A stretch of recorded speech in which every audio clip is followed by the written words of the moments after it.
আসসালামু আলাইকুম বন্ধুরা, কেমন আছেন সবাই? আজ আরেকটি নতুন রেসিপি নিয়ে চলে আসলাম।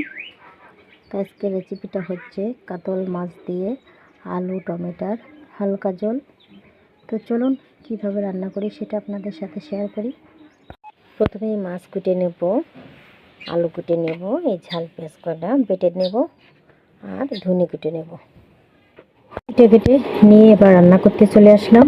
তেলটা গরম করতে দিয়ে দিছি, গরম হয়ে গেছে। এবার আমি মশলাটা ঢেলে দিয়ে দেব। পরিমাণ মতো লবণটাও দিয়ে দেবো, পরিমাণ মতো হলুদটা দিয়ে দেবো। ভালো করে আমি মশলাটা ভুনে নেব। এখন আলুগুলোও দিয়ে দেবো, আলুটাও আমি ভালো করে কষিয়ে নেব। এবার ব্লেন্ডার ধোয়া পানিটা আমি দিয়ে দেবো, দিয়ে আবার আরেকটু কষিয়ে নেব। আলুটা কষানো হয়ে গেছে, এবার আমি মাছগুলো দিয়ে দেবো।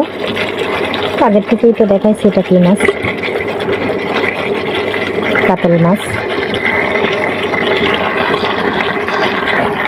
এবার আমি পরিমাণ মতো পানি দেবো। মাছটা আমার কষানো কমপ্লিট।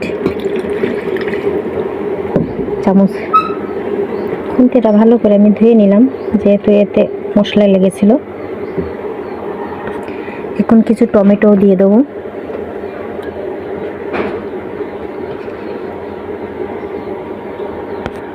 দুটো কাঁচা ঝাল দিয়ে দেবো, দিয়ে আমি আরেকটু পানি দিয়ে দেবো। এবার আমি ঢাকনা দিয়ে ঢেকে রান্না না হওয়া পর্যন্তই অপেক্ষা করব। ঢাকনাটা উঠিয়ে আমি একটু লবণ চেক করব। অবশ্যই ভুল করবেন না, লবণটা কিন্তু জরুরি, চেক করবেন। তো আমার লবণটা একদম পারফেক্ট, ঠিক আছে। আমি এখন ধনে পাতাটা দিয়ে দেবো। ধনে পাতাটা দিয়ে দিলে একটা অন্যরকম একটা ফ্লেভার আছে, খেতেও খুব সুন্দর লাগে। তো বন্ধুরা, আমার রান্না কিন্তু শেষ। স্রেফ 2 মিনিট ধনে পাতা দেওয়ার পর 2 মিনিট রান্না করব।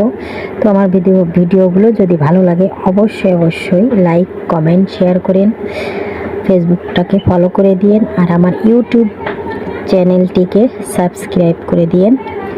অবশ্যই আমার পাশে থাকবেন। তো আজ এই পর্যন্তই, ভালো থাকবেন সবাই। আল্লাহ হাফেজ।